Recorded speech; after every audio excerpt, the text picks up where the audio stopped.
बिस्मिल्लाहिर्रहमानिर्रहीम। जियो बकरी वज़ाइफ के मुअज़्ज़ज़ नाज़रीन, अस्सलाम वालेकुम।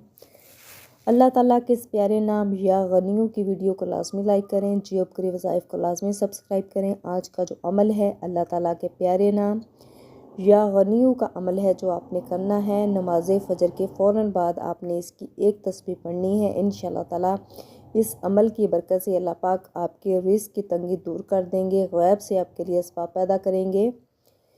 ये जो अमल है नमाज फ़जर के फ़ौरन बाद खाली पेट आपने करना है। नमाज फ़जर आपने अदा कर लेनी है बग़ैर किसी से बात किए। आपने साइड पे मसल्ले पे बैठ जाना है।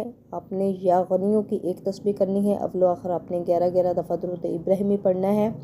सीने पर हाथ रख कर आपने ये अमल करना है। इंशाअल्लाह ताला इस अमल की बरकत से अल्लाह पाक आपके रिज़्क़ की तंगी दूर कर देंगे, आपके लिए गैब से असबाब पैदा करेंगे। ये जो अमल है इंतहाई मुजरब अमल है। जज़ाकल्लाह।